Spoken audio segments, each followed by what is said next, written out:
आज आसतु आम मकार पराटा बनैबा। एटा खावाई बहुत टेस्ट आ बहुत हेल्दी पिलामान तो बहुत भल। यहाँ आम बन कि पिला दिंतु खावा बहुत टेस्ट थे खाइले आप आउ थे भी इच्छा करेंगे खाଇବା लगी। मु बर्तमान नहीं दुईटा मका आउ कि अटा आउ कि मैदा नहीं एटा को आम मसला करी पराटा मझे देवा। अटा जी नहीं तार हाफ मैदा बर्तमान नहीं अटा मैदा तादेह आम कि मसला दे बर्तमान ताकू भल भाव मिक्स करनेबा।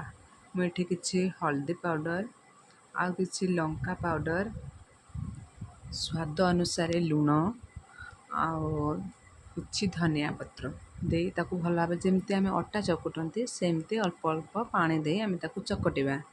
आमर अटा चकटाटा बेसी पानिया हेबनी कि बेसी काठुआ हेबनी।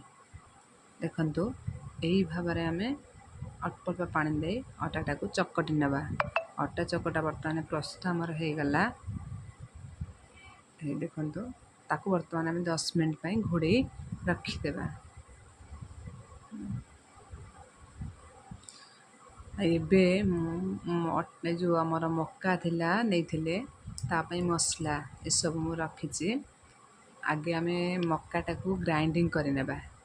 बिल्कुल भी पानी देबेनी सेमती ग्राइंडिंग करनेबा। तो मक्का पे आराम से ग्राइंडिंग हो। देखो बर्तमान मक्का आमर ग्राइंडिंग हो गला।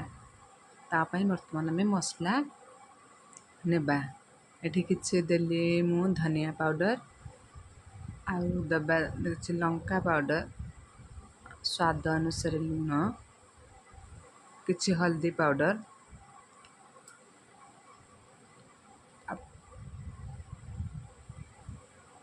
काटिक रखी कटा पियाज किछि आम तादेह देबा। तापर मु अदा आउ रसुण पेस्ट गोटे बनई ताकू देदेबा। तापर किछि धनिया पत्र देदेबा देकी एक भल भाव आम मिक्स करनेबा। भल भाव एटा को आम मिक्स करनेबा। तापर यही मसलाटा को आम पराटा द्वारा दे बनइबा। भल भाव मिक्स करनेबे। यार फ्लेवर तो बढ़िया आसुचे। यही भली भाव भलसे मिक्स करनेबे।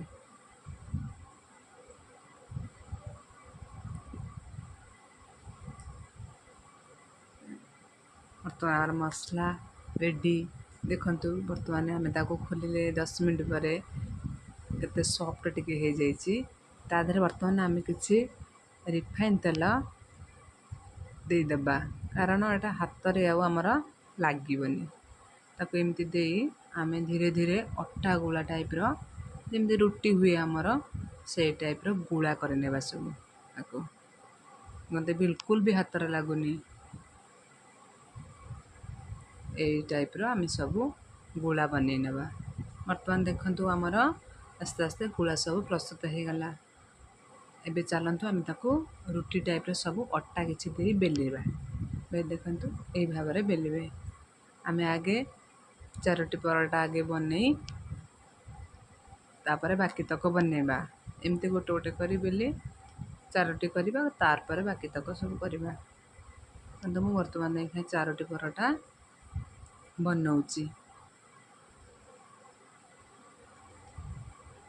बर्तमान जो मसला रखी से मसला को बर्तमान मझे आम देदेबा। जमती आम पराटा बनाती से टाइप रो आम मसलाटा को से टाइप रे ही दबा।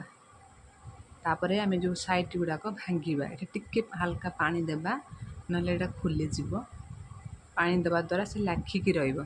देखंतु जमती आमर पराटा बनाबे सेमती एठी भी टिके पानी देकी आकु भी भांगी देबा। किंतु ए भली भाए नले खुली जीव मसला सब बाहर जीव भल हबनी। ए भाबे बनांतु देखंतु केते सुंदर लागिबो। आपण भी खांतु आपण पिला मानक भी खुआंतु। वीडियोटी भल लागिले लाइक करिवे शेयर करिवे सब्सक्राइब करिवे। रहिले जय जगन्नाथ।